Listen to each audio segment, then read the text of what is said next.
साथियों, जय भीम। जय भारत, जय संविधान।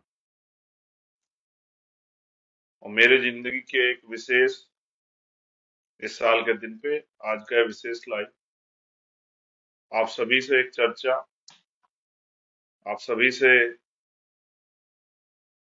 कुछ बातचीत, देश और दुनिया में रहने वाले भीम आर्मी आजाद समाज पार्टी के समर्थकों से, बहुजन मिशन के जो हक वंचित समाज के पहरेदार हैं, बहुजन मिशन को आगे बढ़ा रहे हैं, उन सभी के लिए अपने लाइव की शुरुआत करते हुए सबसे पहले मैं बहुजन समाज में समय समय पे जो संत महापुरुष जो जन्मे, उन सभी को नमन करता हूँ। महामानव तथागत बुद्ध से लेके संत श्रोमणी सदगुरु रविदास जी महाराज, भगवान वाल्मीकि महाराज, गुरु नानक देव, संत कबीर, गुरु घासीदास, नारायण गुरु, राष्ट्रपिता ज्योतिबा फूले, छत्रपति साहू जी महाराज,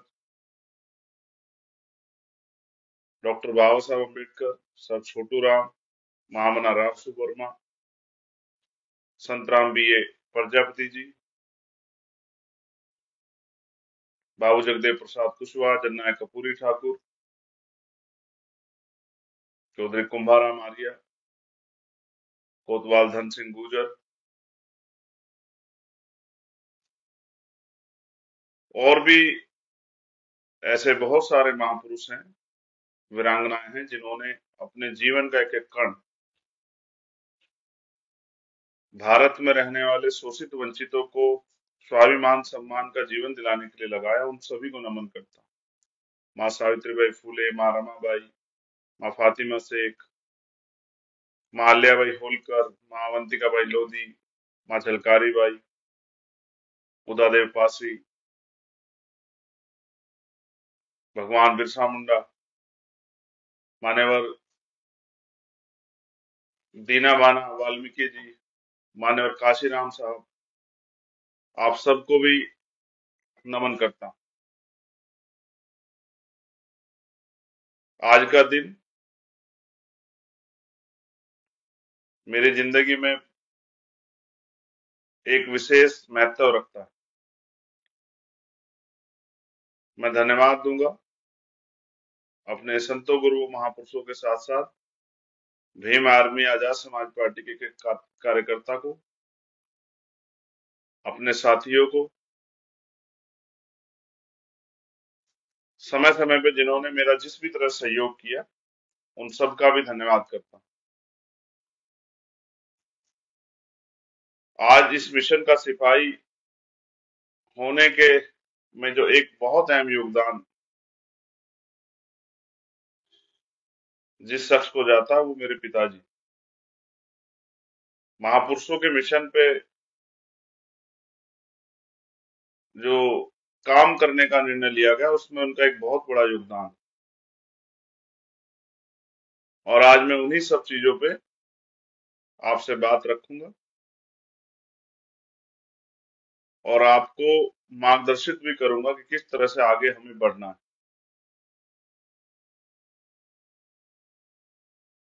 सम्मानित साथियों, आज मेरे पिताजी की जयंती है। अपने जीवन में अपने व्यक्तिगत सुखों का त्याग कर उन्होंने हमें, यानी कि हमारे पूरे परिवार के लिए वो जिए। मैंने उनके जीवन में जब होश संभाला तो उनके जीवन का संघर्ष देखा, किस तरह से 30-40 किलोमीटर की साइकिल यात्रा करके वो स्कूल में पढ़ाने जाया करते थे। उस समय पैसे का बड़ा महत्व था, पैसे की वैल्यू थी।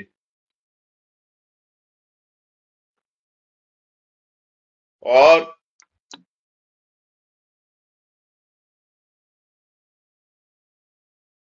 अक्सर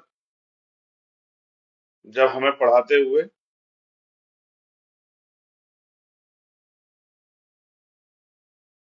जो दैनिक जीवन में जरूरतें होती थी, जैसे सर्दियों के समय बच्चों के लिए जूते, किताबें, कपड़े और भी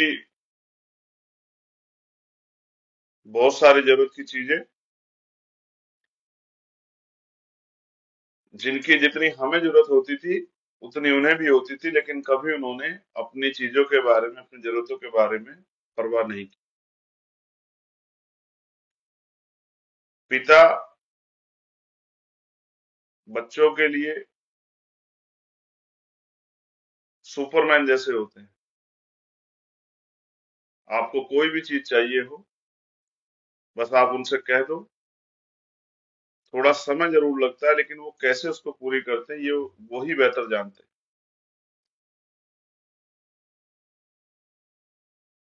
वो एक हीरो होते हैं जो आपके ऊपर जब भी कोई समस्या आती है तो वो उस समस्या को समाप्त करने के लिए कहीं से आ जाते हैं। वो गुरु भी होते हैं कि वो आपको आगे बढ़ने का रास्ता दिखाते हैं, और ऐसा लगता है जैसे वो हमारे लिए जीते हो। उनका पूरा जीवन हमारे इर्द गिर्द रहता। इसलिए इस दिन थोड़ा सा, जब उनकी परिनिर्वाण दिवस होता है, जब उनकी जयंती होती है, या नए नए उसमें भारत में फादर्स डे भी मनाया जाता है, उस दिन उनको मिस करता हूँ। मिस इसलिए करता हूँ कि अगर आज वो मेरे साथ होते तो मेरी ताकत कई गुना ज्यादा होती।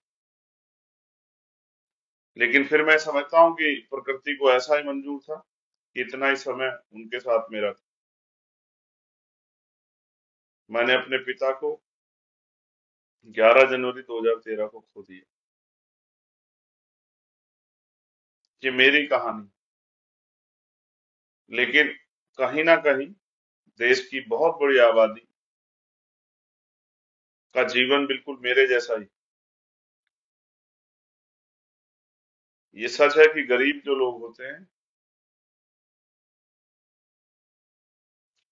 वो अपने बच्चों को बीमार होने पे तो डॉक्टर के यहाँ ले जाते हैं, लेकिन अपनी छोटी छोटी बीमारियों पे वो बहुत सस्ती सी दवाई मेडिकल स्टोर से लेके अपनी तबीयत के साथ खिलवाड़ करते रहते हैं। इसका एहसास मुझे अब है कि अमीर लोग हर महीने चेकअप करा लेते हैं, लेकिन हम तो डॉक्टर के यहाँ तभी जाते हैं जब हमें कोई, हम किसी बीमारी से ग्रसित हो जाते हैं। अपनी जिंदगी को में हमारे सपनों को आगे बढ़ाते हुए मेरे पिता को जब कैंसर हुआ, और जिस दिन ये बात मुझे पता लगी, ये दिल्ली में ही था, दिल्ली का एक हॉस्पिटल जहां मुझे जानकारी मिली कि उनको कैंसर है। और शायद 1 या 2 दिन बाद रक्षा बंधन का त्योहार था। क्योंकि मेरे, इसलिए सब चीजें याद हैं क्योंकि मैं अपने पिता को के साथ रहा उस समय। और जिस दिन ये खबर आई, शायद उसी दिन या उससे अगले दिन भारत में बड़े पैमाने पर लोग रक्षाबंधन के त्योहार को मना रहे।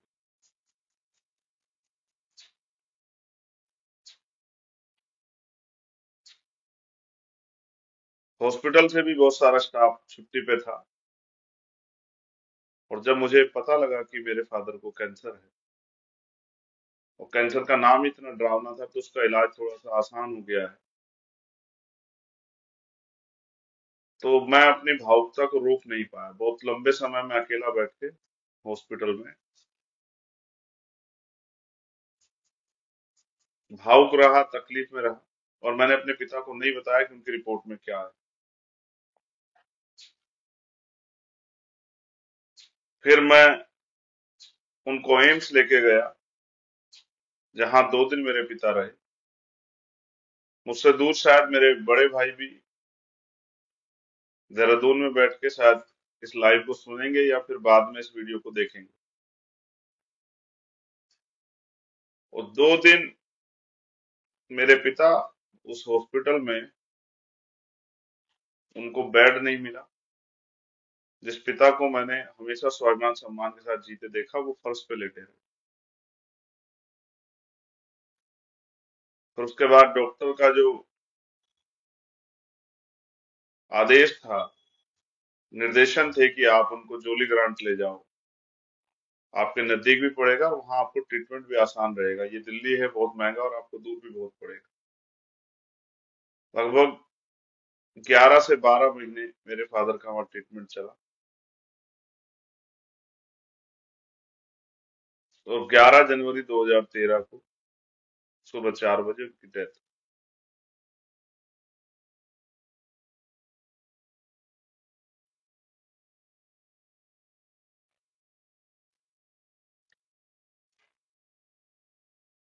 इन सबसे के बीच में वो जो समय है, लगभग 1 साल से ज्यादा का समय, जिसमें मैं अपने पिता के साथ रहा,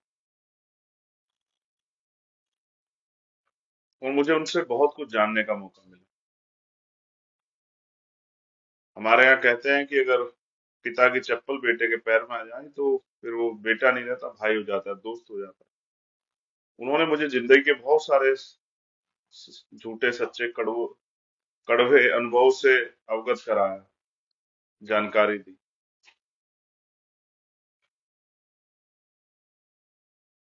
और उसी बीच में मुझसे अक्सर जब महापुरुषों के बारे में बात करते थे, तो वो यही कहते थे कि भाई, महापुरुषों ने हमारे लिए इतना किया, लेकिन हम महापुरुषों के आंदोलन में बहुत ज्यादा योगदान नहीं दे पाए। मेरे पिता क्योंकि प्राइमरी स्कूल में हेडमास्टर रिटायर हो गए, वो बामसेफ के कर्मचारी थे। और मिशन के प्रति बामसेफ के लोग कितने जो हैं समर्पित थे, इस बात को आप सभी लोग जानते हैं। और अगर नहीं जानते तो अपने आसपास पुराने बामसेफ के लोगों को देखोगे तो शायद आप उनसे बात करोगे तो आपको समझ आ जाएगा।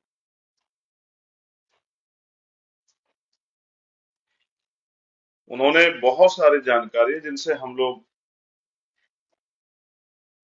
जिनको हम जानते नहीं थे, वो मुझे बताई। और उस समय वो चाहते थे, क्योंकि मेरी लॉ पूरी हो गई थी, उनकी इच्छा थी कि मैं पढ़ने के लिए विदेश जाऊं। साइबर क्राइम का बहुत बड़ा स्कोप था। उनका ये मत था कि मुझे आके, चाहे मैं वहां रहूं या यहाँ, साइबर क्राइम लॉ की पढ़ाई के बाद साइबर क्राइम का जो के लिए कोर्स है वो करके और यहाँ अपने खुद को सेटल करूं। उनका एक दिन बातें बातें उन्होंने मुझसे कहा कि आप भी चले जाओगे पढ़ने के लिए, और हो सकता है कि वहीं जॉब कर लो या वहीं सेटल हो जाओ, आपका भी परिवार हो जाएगा, बच्चे और सब परिवार, पत्नी, सब चीजें। वहां की चकाचौंध शायद आपको वहां से यहाँ आपको आने भी ना दे, लेकिन कोई जो है महापुरुषों के आंदोलन के लिए यहाँ कुछ करता नहीं, और क्यों नहीं अपना जीवन समर्पित करना चाहता, ये भी बड़ा सवाल है। मुझे लगता था कि वो जो लोग इस काम को नहीं कर रहे थे वो मुझसे नाराज है, लेकिन एक समय पे मुझे एहसास हुआ कि पिता होने के कारण वो ये अपने बेटे को रास्ता दिखा रहे हैं कि इस काम को भी हम लोगों को करना चाहिए। और जिस दिन वो मुझसे दूर हुए, उस दिन मैंने निर्णय लिया कि मैं अब कोशिश करूंगा कि अपने पिता के मन में जो टीस रह गई है, मेरे पिता के मन में जो तकलीफ थी, उस तकलीफ को थोड़ा सा कम कर पाऊं। और ये वादा भी उन्होंने मुझसे लिया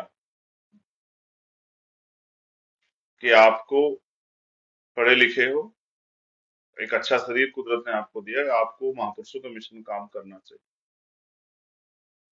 उससे पहले मेरी भी अपनी जिंदगी थी खूब क्रिकेट खेलना, दोस्तों के साथ घूमना, आना जाना, तमाम तरह के और काम।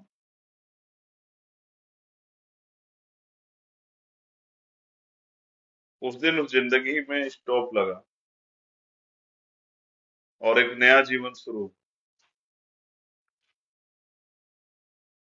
बहुत कठिनाइयों के साथ अपने साथियों के साथ हम लोग आगे बढ़े। हमारे राष्ट्रीय अध्यक्ष विनय तंत्र जी, जो सबसे पहले जिनके साथ मैंने इस बात पर डिस्कस किया कि हमें इस काम को आगे बढ़ाना चाहिए, वो बहुत प्यारे नेचर के हैं। मेरी बहुत सारी बातों को न गलतियों को नजरअंदाज करते उन्होंने इस काम को हमारे साथ आगे बढ़ा। और उनके बाद जो जो साथी मिलते गए, भाई कमल जी और भी जो साथी हमारे कुछ दिनों बाद हमसे जुड़े, उन सब के साथ मिलके इस कारवा को हमने आगे बढ़ाया। अगर ये घटना मेरे जीवन में ना घटी होती तो शायद इतनी ईमानदारी और समर्पण की भावना से इतने आरोप, इतने अपमान, इतनी कठिनाइयों का सामना करते हुए मैं इस आंदोलन में इतनी मजबूती से ना खड़ा हूं।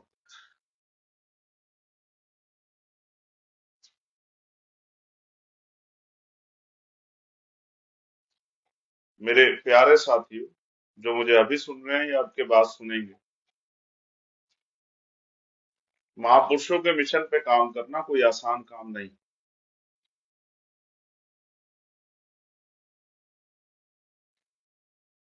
मैं भी और मेरे साथी भी, हम चाहते तो किसी भी राजनीतिक दल के मेंबर बन जाते। अगर हमारा लक्ष्य विधायक और एमपी बनना होता या फिर कुछ पैसा कमाना या साधन संसाधन जुटाना होता। मैं जब देखता हूं कि मेरे पिता मेरे पास क्यों नहीं, तो मुझे नजर आता है कि अगर मेरे पास उस समय आर्थिक शक्ति रही होती, आर्थिक साधन रहे होते, तो आज मेरे पिता शायद मेरे पास होते। और पिता, जैसे मैंने कहा, रीढ़ की हड्डी जैसे होते हैं शरीर में, जैसे रीढ़ की हड्डी, आज वो मेरे पास नहीं है। जिन लोगों ने कम उम्र में अपने पिता खोए, वो बेहतर जानते हो पिता खोने का दर्द कैसा होता है। मैं मानता हूं कि मेरे पिता प्राइमरी स्कूल के हेडमास्टर थे, लेकिन उनके पास सिद्धांत थे। एक अध्यापक दर्पण होता है, वो जिन बच्चों को पढ़ाता है, चाहे उनको वो अगर चाहे तो उनको खराब रास्ते पे ले जाए और चाहे तो उनको अच्छे रास्ते पे ले जाए। मेरे पिता बहुत अनुशासित थे। उनका ये वो गुण मुझ में है। अक्सर मैं अपने साथियों को अनुशासन के नाम पे बहुत डांट देता हूँ और उम्मीद करता हूँ कि वो भी इतने अनुशासित है जितना अनुशासित मैं हूँ कई कई विषय पे। ये मैंने अपने पिता से सीखा। बहुत सारे साथी हमारे साथ थे, आज कुछ लोग हैं, बहुत सारे, कुछ लोग नहीं है, बहुत सारे लोग हैं, नए साथी भी जुड़ रहे हैं। और किसी निराशा की वजह से अपने साथियों की सलाह से हमने आजाद समाज पार्टी काशीराम का गठन किया। और मैं बार बार अक्सर बताता हूं कि मेरा नाम मेरे पिता ने चंद्रशेखर रखा और आजाद मैंने उसमें तब जोड़ा जब मैंने मानसिक गुलामी छोड़ी। ये बात मैं आपसे क्यों बता रहा हूं, इसका भी एक कारण है। आज भी भारत के अंदर करोड़ों लोगों की जिंदगी बिल्कुल ऐसी है। अगर उनके पिता या उनकी पत्नी या उनका बेटा या बहन या बेटी या माँ बीमार हो जाए, तो उनकी हिम्मत नहीं होगी कि वो किसी अच्छे हॉस्पिटल में उनको ले जाए। और अगर अच्छे हॉस्पिटल में भर्ती करा दिया तो शायद उनको जमीन बेचनी पड़े या घर गिरवी रखना पड़े या कर्ज लेना पड़े, जिसको उतारते उतारते शायद उनकी चप्पलें घिस जाएं, उनके सर के बाल भी उड़ जाए और उनकी जिंदगी जो है, ये बाल सफेद हो जाए, उनकी जिंदगी जो है खत्म हो जाए। आज भी बहुत सारे लोग ऐसे होंगे या हैं, मैं कहूंगा हैं, जो बहुत अच्छी पढ़ाई करना चाहते होंगे लेकिन उनकी जेब में पैसे नहीं। मैंने गरीबी देखी, मैंने बेबसी लाचारी देखी, मैंने अपने पिता को अपने सामने मरते देखा।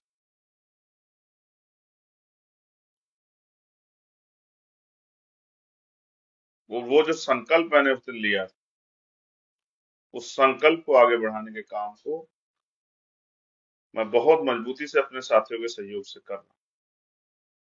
लेकिन वो उस दिन मैंने ये संकल्प भी लिया था कि मैं कोशिश करूंगा जो मैंने सहा किसी और को ना सहने दूं। सच ये है कि उस तरह की ताकत अभी हम लोग नहीं बना पाए। अभी तो हम सड़कों की लड़ाई लड़ रहे हैं। अगर राजनीतिक रूप से ताकतवर हम लोग हो जाते तो हम इस तरह की योजनाएं लाकर, इस तरह के कार्य करके लोगों की जिंदगियों में जो समस्याएं हैं उनको हल करते, उनकी जिंदगी में खुशहाली लाते। अभी भी हम उसका प्रयास कर रहे हैं।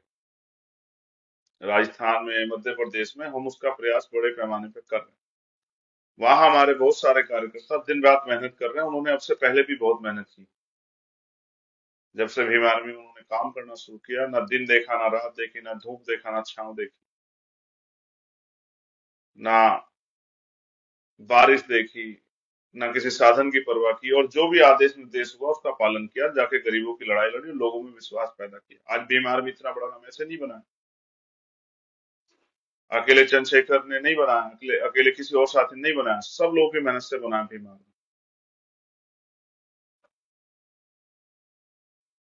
तो उन्होंने बहुत मेहनत की। लेकिन आज जब मैं देखता हूं कि बड़े बड़े राजनीतिक दल उनकी तरफ आंख गड़ाए बैठे हैं और उनकी छोटी छोटी नाराजगी की खबर को पाकर उनके पास जाकर कुछ उनको अवसर देके, कुछ साधन देके उनको इस आंदोलन से रोकने का काम करते हैं। और मैं तो माननीय काशीराम साहब को मानने वाला व्यक्ति हूं। काशीराम साहब तो एक जाएगा सो आएंगे, और जो निजी फायदे के लिए जाएगा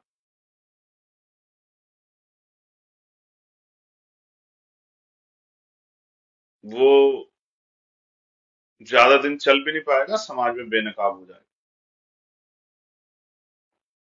ये महापुरुषों का मिशन है।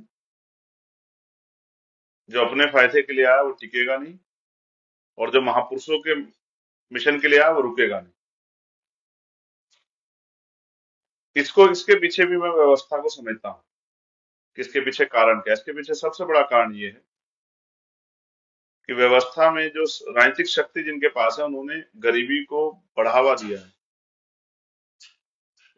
उनके पीछे उनकी सोच, और वो सोच ये है कि जब तक ये आर्थिक रूप से गरीब रहेंगे तब तक अपनी वोट का प्रयोग उस समझदारी से नहीं कर पाएंगे कि इनके पास राजनीतिक शक्ति का निर्माण हो जाए। मैं इसको और करीब से समझाता हूँ। जब बाबा साहब अम्बेडकर हमें वोट का अधिकार दिला रहे थे तो विरोधी ये तय कर रहा था कि वोट से इनका राज आ जाएगा तो उसको रोका कैसा जाएगा। तो उसके पास की सबसे बड़ी तरकीब थी कि वोट इनके पास है, नोट हमारे पास है, अपने नोट से हम इनके वोट को खरीद लेंगे। माननीय काशीराम साहब ने इसी बात को समझा कि उन्होंने नारा दिया कि वोट को बेचना नहीं है, वोट की रक्षा ऐसे करनी जैसे बहन बेटियों की रक्षा करते हैं। इस तरह से वोट की सुरक्षा करनी, वोट को जिम्मेदार व्यक्ति को सौंपना है, बेचना नहीं।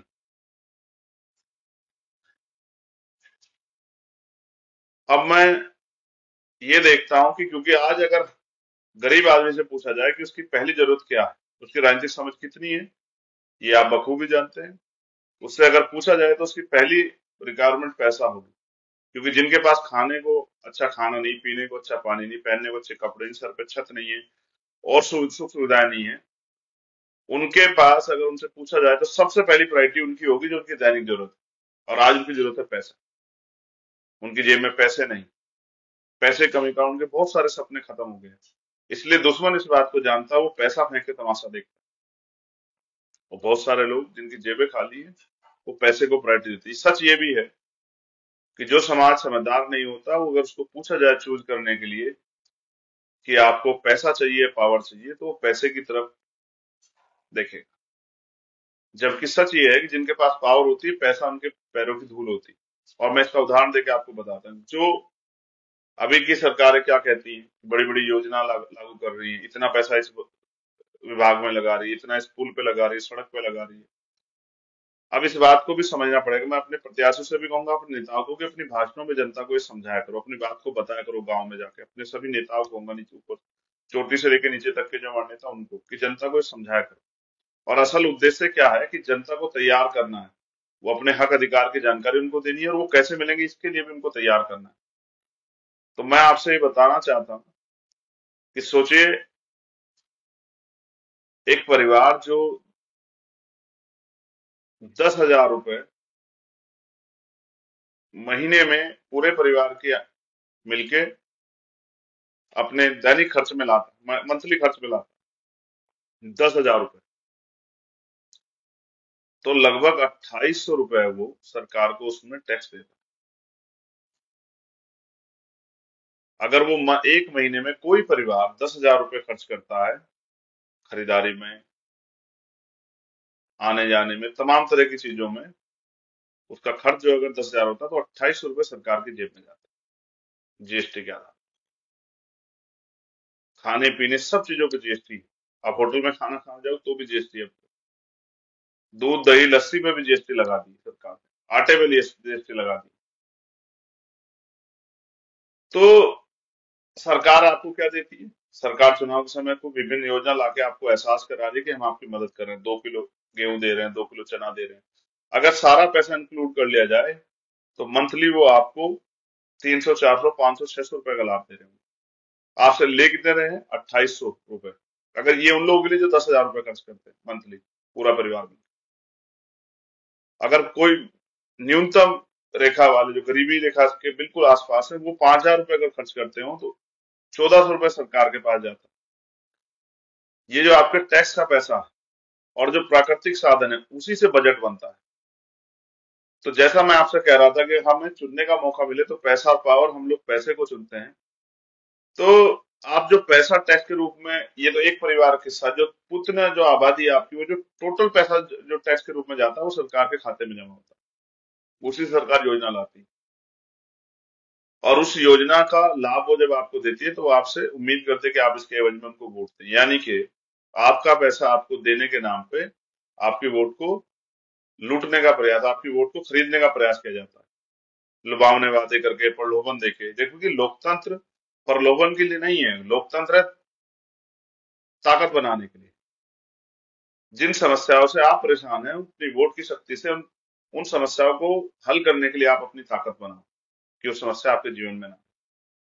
और जैसा मैंने कहा, अगर वोट आपके पास है, अपनी वोट को संगठित करके आप देते हैं और अपनी ताकत बनाते हैं, तो वो जो पूरा बजट इकट्ठा, उसका निर्धारण करने की चाबी आपके हाथ में आ जाती है कि वो पैसा कहाँ लगाना है। आज जो पैसा सरकारें, जैसे मोदी जी जाते हैं, इतने बड़े बड़े प्रचार के होल्डिंग देते हैं, 50-50 करोड़ रुपए प्रचार में खर्च होते हैं। हमारे मुख्यमंत्री जो हैं मध्य प्रदेश के, वो करोड़ों रुपए प्रचार में खर्च करते हैं। हमारे अशोक गहलोत जी जो मुख्यमंत्री हैं राजस्थान के, वो करोड़ों रुपए प्रचार में खर्च कर रहे हैं। बड़े बड़े, आप जाओगे, इतने बड़े बड़े गारंटी के वो लगे हुए हैं। चाहे केंद्र की सरकार, प्राइम मिनिस्टर हो नरेंद्र मोदी जी, और वो पैसा किसका? जनता के टैक्स का पैसा है। जेब से तो ला नहीं रहे, अपने घर से, अपने बिजनेस से तो निकाल के नहीं दे रहे हैं, अपनी जमीन बेच के तो नहीं दे रहे हैं आपको कोई किसी योजना का लाभ। आपका पैसा आपको देके आपको बेवकूफ बना रहे हैं। दुश्मन इस बात को जानता है कि आपकी आपकी जरूरत क्या है। अगर सोचिए, देश के हर एक नागरिक पे कि जेब में बराबर पैसा आ जाए, तो कोई किसी के कोई पैसे पे वोट थोड़ा ही देगा। फिर लोग वोट को सोच समझ के देंगे। तो सारी व्यवस्था इसलिए बनाई गई है, गरीबी इसलिए जो है उसको बढ़ावा दिया गया है, कि आप अब मजबूर रहें और अपनी वोट को ताकतवर लोगों को बेचते रहें। और आपको एहसास भी नहीं होता कि योजनाओं के नाम पे लालच देके आपकी वोट को अपने पाले में किया जाता है। हमारे महापुरुषों ने बहुत प्रयास किया कि वोट की बिक्री बंद हो। काशीराम साहब सफल हुए, उनके जाने के बाद सफलता नहीं मिली। कई जगह हमारे लोग दुश्मन को ही वोट देते रहते हैं, उम्मीद करते हैं, जैसे अभी राजस्थान में, अभी 4 साल की बच्ची के साथ जो घटना घटी, अब इतने मामले हुए, फिर भी हमारे लोग, कई लोग कहते हैं कि नहीं भाई, बीजेपी को रोकने के लिए हम इनको वोट देनी। ऐसे आपने मध्य प्रदेश में बीजेपी को रोकने के लिए इनको वोट दी, अंत परिणाम क्या हुआ पिछली बार? ये कांग्रेस में जाके मिल गए, कांग्रेस के लोग बीजेपी में जाके मिल गए, उनकी सरकार बन गई। जबकि वोट का अधिकार जो है, ये आपको शक्ति के निर्माण के लिए मिला है, आपकी अपनी समस्या। क्योंकि राजतंत्र में आपके पास ये अवसर नहीं थे कि आप कुर्सी बैठ जाओ राजा की। राजतंत्र में तो राजा का बेटा राजा बनता था। आप जाके नहीं बैठ सकते थे उसकी कुर्सी पे, आप जाके वहां से राज नहीं चला सकते थे। उसके लिए योग्यता की नहीं, उसके लिए तो परिवार के पुत्र की जरूरत थी, पुत्र या पुत्री की। लेकिन लोकतंत्र में गरीब का बेटा भी आगे बढ़ के कुर्सी पे बैठ सकता है और वहां बैठ के अपने लोगों की समस्याओं का हल कर सकता है। इसलिए लोकतंत्र में हमें अपनी ताकत को समझना चाहिए। सरकार इस तरह का व्यवहार करती है जैसे वो आपको खैरात दे रही हो, कुछ मुफ्त में दे रही हो, दान कर रही हो, आपका पैसा आपको देना, बताइए कितना बड़ा वो, किस तरह का दिखावा चल रहा है। इसलिए हमने आजाद समाज पार्टी के जरिए इस बार कोशिश की है राजस्थान में कि हम अपनी राजनीतिक शक्ति बनाएं, और मध्य प्रदेश में। और जो मुझे सुनेंगे अपने साथियों से मैं कहना चाहता, अपनी जिम्मेदारियों को अदा करो। अगर आप अपनी जिम्मेदारियों को अदा नहीं करते और हम लोग उस तरह से कामयाब नहीं होते, तो जो 5 साल अन्य अत्याचार होगा उसके लिए कहीं ना कहीं आप जिम्मेदार हो।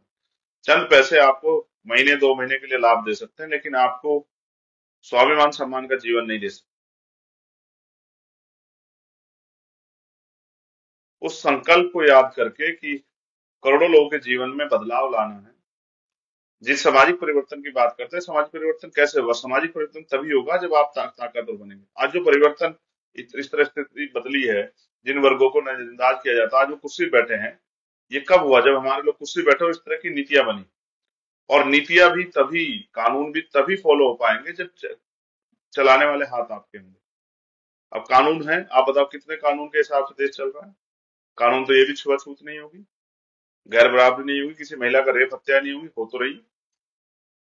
किसी महिला का शोषण नहीं होगा, हो तो रहा है। किसी अधिकारी कर्मचारी को जाति के नाम पे नहीं सताया जाएगा, तो हो रहा है। मूछे रखने पे, घोड़ी बैठने पे हत्या नहीं हुई, हो रहा है। किसानों को उनकी एमएसपी जो फसल का दाम मिलना चाहिए नहीं मिल रहा है। और कुछ ऐसे कानून हैं जो सरकार आपके आप ना भी चाहें तब भी जाकर बना देती है, जैसे किसानों के खिलाफ बने, जैसे लेबर लॉ में चेंज करके बनाए जा रहे हैं मजदूरों को बिल्कुल कमजोर करने के लिए। बहुत सारे ऐसे कानून जो सरकार ने अपने मन से बना दिए, चाहे जनता का उससे अहित हो। तो अगर आप अपने पक्ष में कानून बनवाना चाहते हैं, आप जो कानून हैं आज उनको लागू कराना चाहते हैं, जो योजनाएं उनका सही व्यक्ति तक वो पहुंचे, उनका लाभ चाहते हैं, तो आपको अपनी वोट का फैसला करना। मैं पिताजी की जयंती के दिन और पिताजी के परिनिर्वाण के दिवस के दिन अगर बहुत कोई विकट समस्या ना हो, तो घर पे रहता हूँ, माँ से आशीर्वाद लेता हूँ। क्योंकि आज तो मेरे महापुरुषों के बाद मेरे पिता और माँ वो ही। आज भी मैं उनका आशीर्वाद लेके कल से प्रचार में निकलूंगा मध्य प्रदेश में, इस संकल्प के साथ कि जिस सपने को बाबा साहब अम्बेडकर ने देखा, जिस सपनों को हमारे महापुरुषों ने देखा, उस सपने को कामयाब हमें करना है। जब किसी बहन बेटी का अपमान होता है, तो वो माएं सोचती होंगी कि ये अन्याय अत्याचार बंद हो जाए, और वो सपना देखते हैं कभी तो ऐसा दिन आएगा कि महिला सशक्त होगी और सुरक्षित होगी। जिनके घर में रोटी नहीं हो, वो इंतजार देखते होंगे कि कभी तो ऐसा दिन आएगा कि उनको सम्मान से रोटी का खाने का अवसर मिलेगा, उनके पास भी अच्छा खाना होगा। आपको लगता है ये परिवर्तन कोई और करेगा? आपको लगता है कि ये जो हजारों साल जिन्होंने कुछ नहीं किया वो करेंगे? वो भी परिवर्तन को स्वीकार करेंगे, लेकिन तब जब आप ताकतवर हो जाएंगे। लेकिन वो बहुत समझदार हैं, उनको पता है अगर राजनीतिक रूप से आप ताकतवर हो गए, तो फिर आप उनकी गुलामी नहीं करोगे। इसलिए वो नहीं चाहते कि आप राजनीतिक रूप से ताकतवर हो, इसलिए वो आपको अपनी पार्टी का पिछला को बना के रखना चाहते हैं। कुछ मेरे साथी टिकट न मिलने के कारण, व्यक्तिगत सम्मान न मिलने के कारण भी निराश है। मैं उनसे कहूंगा, हमारी बहुजन आंदोलन में एक महापुरुष ऐसा नहीं जिसको कोई चीज आसानी से मिली हो या जिसने अपमान ना सहा। किसी एक महापुरुष को आप स्टडी करके देखो, चाहे वो ज्योतिबा फूले हो, चाहे माँ सावित्रीबाई फूले हो, चाहे बाबा साहब अम्बेडकर हो, या मानव काशीराम, सबको। और सबसे पहले जब परिवर्तन शुरुआत की, तो अपने परिवार के लोगों ने, अपने समाज के लोगों ने सबसे बड़ा उनका रास्ता रोकने का काम किया और उनको अपमानित करने का काम किया, आलोचना उनकी करने का काम किया। ज्योतिबा फूले तो जब अछूतों को पहली बार अपने कुएं से पानी पिलाया, उनके पिता ने उनको घर से निकाल दिया।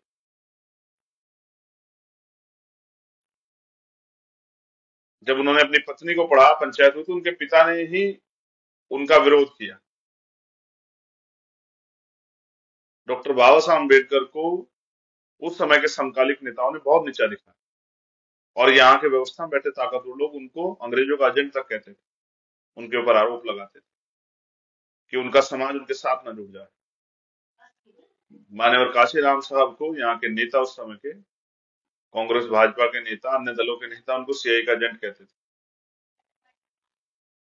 और कई बार उन्होंने कदम आगे बढ़ाए और फिर उनको वो निराश हुए क्योंकि सफलता नहीं मिली।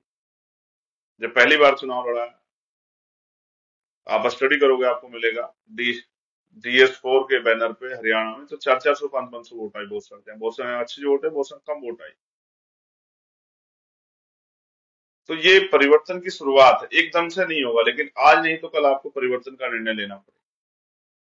आज नहीं तो कल आपको अपने बच्चों के भविष्य के बारे में सोचना पड़ेगा। आज नहीं तो कल आपको अपने प्रदेश और देश के बारे में सोचना पड़ेगा। कब तक इस लूट भ्रष्टाचार के सहयोगी बने रहेंगे हम लोग? कब तक अपने ही देश में गुलामों जैसा सुविधाओं के बिना हम लोग जीवन जीते रहेंगे? मैं आपको संकल्प के साथ वचनबद्ध होकर ये बात कहता हूं कि अगर आप राजनीतिक रूप से इस लड़ाई में सहयोग करोगे तो कोई ऐसी समस्या नहीं है जिसका हल नहीं।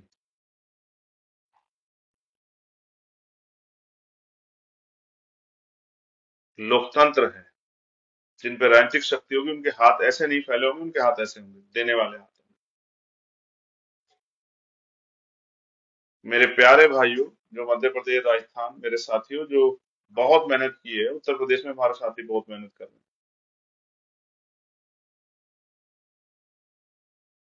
मुझे विश्वास है मध्य प्रदेश, राजस्थान के साथियों से कि इस बार वो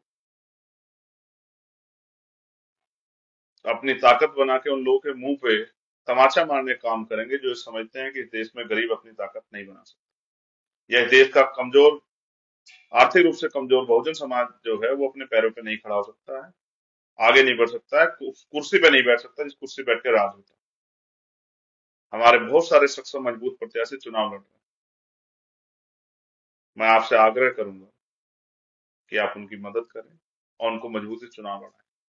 और मुझे विश्वास है कि इस बार 3 दिसंबर को परिणाम है, तो 3 दिसंबर को जो परिणाम आएंगे वो आपके फेवर में आएंगे। आजाद समाज पार्टी गुमनाम नहीं रहेगी, उसको एक पहचान मिलेगी। उसकी बात को रखने वाले सदन में, मध्य प्रदेश और राजस्थान दोनों में जगह उसकी बात को रखने वाले लोग, आपकी बात को रखने वाले लोग उस सदन में आजाद समाज पार्टी के माध्यम से आपके सहयोग से पहुंचेंगे और उस बेहतर परिणाम भी आ सकते हैं। इसलिए मैं आपसे आग्रह करूं, मैं तो ये कोशिश करूंगा कि मेरी वजह से किसी का दिल ना दुखे, किसी को मेरी वजह से तकलीफ ना हो, क्योंकि मेरे जीवन में इतने उतार चढ़ाव आए हैं। जब मैंने 16 महीने जेल काटी, मेरा इलाज बंद कर दिया गया जब मैं बीमार हुआ, तो आप समझ सकते हैं अगर आपके दांत में पस पड़ जाए और आपको उस समय दवाई ना मिले। मुझे मेरी रोटी बंद कर दी, मुझे सूखी रोटी खाने के लिए मजबूर किया गया, मेरे साथ मुझे अपमानित किया गया, परिवार से मुलाकात बंद कर दी गई। मैंने 7-7 दिन की भूख हड़ताल रखी जेल में 2 अप्रैल के आंदोलन के बाद। 16 महीने में 10x6 की एक काल कोठरी में रहा। पैर सीधे करते थे तो दीवार में लग जाते थे। वहीं एक शौचालय, उसी में 10 फीट की एक, उसमें 10x6 फीट की, उसमें शौचालय, वहीं खाना खाना, वहीं पढ़ना, वहीं सोना, वहीं कपड़े रखना, वहीं किताबें रखना, वहीं खाने पीने का सामान रखना। सूरज ढलने से पहले बंद हो जाना, सूरज निकलने के बाद निकलना। एक दिन में नहीं बना आपका चंद्रशेखर। दिल्ली में जब सतगुरु रविदास जी गुरुवर तोड़ देगा तो खूब जो है लाठियों से स्वागत हुआ, दांत तोड़ देगी सीधी लाठी मार के। मेरे पैरों के नखूनों पे एक सीओ लेवल रैंक के अधिकारी ने खूब जो है चोट मारी। और जब एनआरसी का आंदोलन हुआ तो मुझे कहा गया कि अगर आप यहाँ इनकी आवाज उठाओगे तो आपको छोड़ा नहीं जाएगा। और मेरे आज भी याद है कि मेरे नाखून उतार लिए गए जूते से, मेरे पैर पे कूद कूद के, चमड़े के जूतों से, और खूब जो है लाठियां जो है वो स्वागत में पेश की गई।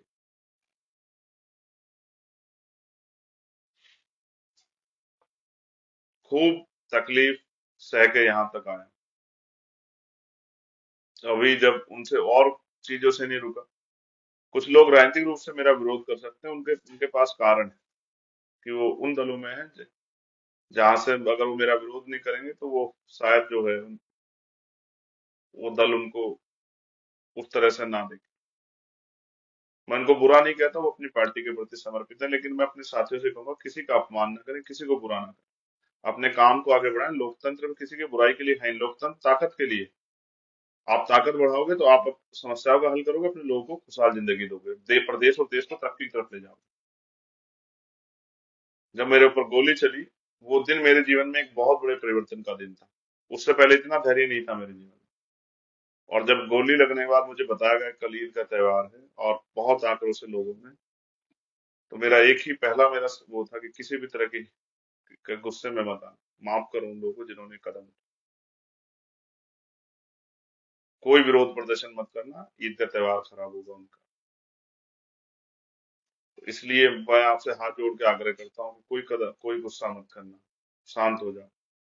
उस दिन मेरे जीवन में धैर्य आया और मुझे एहसास हुआ कि जो जीवन मुझे महापुरुषों के आशीर्वाद से मिला, और दोबारा जो पुनर्जन्म हुआ, मेरा एक ही जीवन में दोबारा जन्म मिला। अब मैं अपने जीवन को का एक एक क्षण जो है वो महापुरुषों के इस आंदोलन को कामयाब करने और लाखों करोड़ों माँ बहनों को स्वाभिमान सम्मान के जीवन में दिलाने में लगाऊं। और मेरा प्रयास है आप सबके सहयोग से कि हर अंतिम व्यक्ति को भी जो गांव में रहता है, शहर में रहता है, वही स्वाभिमान सम्मान का जीवन मिलना चाहिए जिसका भारतीय संविधान उसको अधिकार देता है, जिसका वो हकदार है।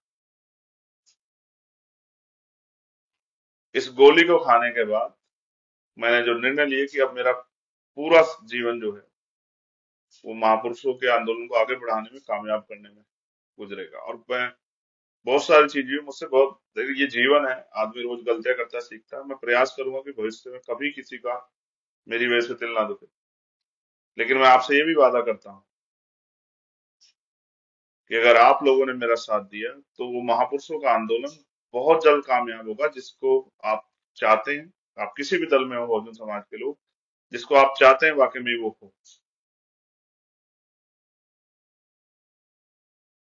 एमपी एमएलए तो देश दुनिया में, भारत में बहुत है, लेकिन वो उनकी एक की भी हिम्मत ऐसी नहीं होगी कि वो अपनी पार्टी से अलग हटके अपने समाज के लिए एक शब्द कह सके। और जब लोग चुनाव लड़ रहे थे, मैं दौसा पहुंचा चुनाव प्रचार को लात मारते हुए, अपने परिवार की आवाज उठाने। इसलिए मैं आपसे अपील करूंगा कि इस बार चूक मत जाना। इस बार अपनी वोट की शक्ति से आजाद समाज पार्टी को ताकतवर बनाना और हमारे हौसले को मजबूत करना कि हम इस लड़ाई को और मजबूती से लड़ सकें।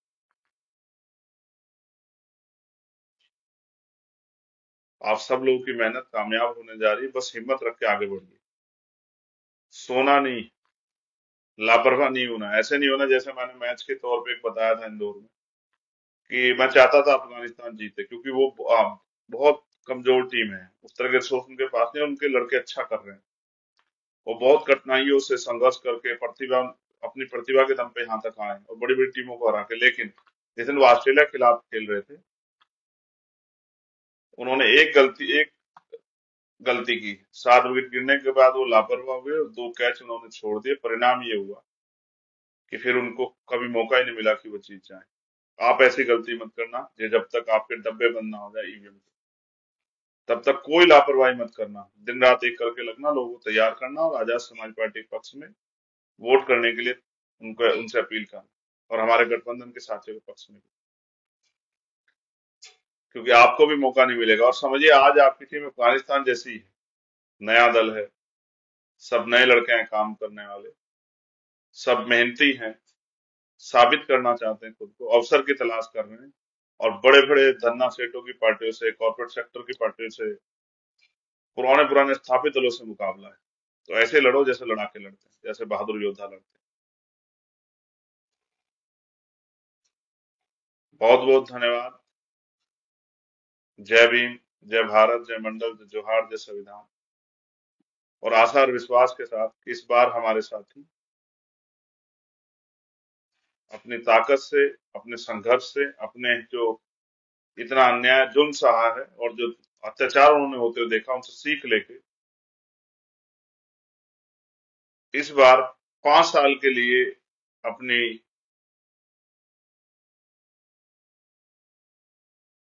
अपने भविष्य के लिए के फैसले किसी और के हाथ में नहीं लेंगे। अपने आने वाली पीढ़ियों के बारे में, देश के संविधान के बारे में सोच के अपनी राजनीतिक शक्ति बनाने का काम करेंगे, अपनी पहचान को मजबूत करने का काम करेंगे। आप सभी का धन्यवाद। आप सभी के लिए मंगल कामनाएं, सभी देशवासियों के लिए मंगल कामनाएं। अगर कुछ करना चाहते हो तो अभी मंच है, कुछ करके दिखाओ। इतिहास आपको क्यों याद रखे, ये भी तय करो। रोज हजारों लोग पैदा होते हैं, हजारों लोग मरते हैं। क्यों आपको याद रखा जाए, ऐसा क्या आप करें, इसका फैसला आपको करना है। ये भी तय करना है 2-4 महीने की सुख सुविधा, व्यक्तिगत या अपने लोगों की तरक्की, अपने लोगों के स्वाभिमान सम्मान का जीवन, बहन बेटों की सुरक्षा और अन्य अत्याचार का खात्मा, ये आपको तय करना। मैं आपके कल भी साथ था, आज भी साथ हूं, हमेशा साथ रहूंगा। जब तक हम इस देश में गैर बराबरी पे आधारित सारी व्यवस्था खत्म करके, चाहे वो सामाजिक हो, आर्थिक हो, राजनीतिक हो, धार्मिक हो, सबको खत्म करके, जो गैर बराबरी पे आधारित व्यवस्था, सबको खत्म करके समतामूलक समाज नहीं बनाते, भाईचारे वाला भारत नहीं बनाते, बन जाता, जब तक भाईचारा वाला भारत नहीं बन जाता तब तक हम लोग लगे रहें। और जब तक हमारे जीवन में आखिरी सांस है, मैं अपने पिता को याद करते हुए अपने संकल्प को भी दोहराता हूँ कि मैं विशेषकर व्यक्तिगत रूप से अपने लिए कह रहा हूँ, तब तक इस संघर्ष में लगा रहूंगा जब तक हम लोग महापुरुषों के आंदोलन कामयाब करके समतामूलक समाज की स्थापना नहीं करते, अपने भारत को तरक्की के रास्ते पर नहीं पहुंचा पाते, तब तक हम लोग संघर्ष करते रहें। और मुझे विश्वास है एक दिन ऐसा सवेरा आएगा कि देश का हर एक नागरिक अपने आप को स्वतंत्र महसूस करेगा, ताकतवर महसूस करेगा, संपन्न महसूस करेगा और लोगों के जीवन में खुशहाली होगी। जो मैंने सहा वो किसी और को ना सहना पड़े, इसलिए हमें लड़ना है। सोचिए, अगर राजनीतिक ताकत, राजनीतिक शक्ति का सही प्रयोग किया जाए तो किसी के पिता की जान नहीं जाए, किसी के बेटे, बेटी, पत्नी, बहन, माँ की जान नहीं जाएगी और कोई अपमानित नहीं होगा, किसी के सपने नहीं कुचले जाएंगे, किसी का बचपन नहीं बिखरेगा। मैंने आज आते हुए देखा कि एक बच्चा 8-9 साल का, 10 साल का रिक्शा चला रहा था क्योंकि उसको अपने परिवार का पेट पालना। और ऐसे करोड़ों लोग हैं जो सरकारों की नजरों से, क्या सरकार ने उनको देखा नहीं है, सरकार को देखना नहीं चाहती, क्योंकि वो गरीब लोग सरकार के एजेंडे में आते ही नहीं है। सरकार अमीरों की है और अमीरों के लिए काम कर। आपको अपने लोगों के बारे में सोचना है। मैं अपने लोगों से अपील करूंगा कि अपने वोट का सही प्रयोग करें। अब तक आपने जिसको वोट दिया, आपने गलत फैसला लिया। अगर वो जीते या हारे, कहीं आप ये सोच के कि भाई बीजेपी जीत जाएगी इसलिए कांग्रेस को वोट दें, कांग्रेस जीत जाएगी बीजेपी को वोट दें, तो वो, और आप सोचे जिताऊ प्रत्याशी को वोट दें, तो ये आपका फैसला इसलिए गलत है कि अगर वास्तविकता में जिताऊ प्रत्याशी ने आपके लिए कुछ किया होता तो आपकी जिंदगी बदला होता। असल फैसला ये होगा कि आप आजाद समाज पार्टी से गठबंधन को, और जहां आजाद समाज पार्टी के अकेले प्रत्याशी उनको वोट करते हैं, ये आपका सही फैसला होगा कि अपनी वोट को आप महापुरुषों मिशन के नाम दे और अपने आंदोलन को मजबूत करने के नाम दे, अपनी तरक्की के नाम से। बूंद बूंद घड़ा भरता है, और अगर मकान बनाना चाहते हैं तो नींव रखो, और नींव इस बार रखी जाएगी मध्य प्रदेश, राजस्थान। मुझे विश्वास आपके संघर्ष पे, आपकी मेहनत पे, आपके समर्पण पे और आपकी शक्ति पे। धन्यवाद।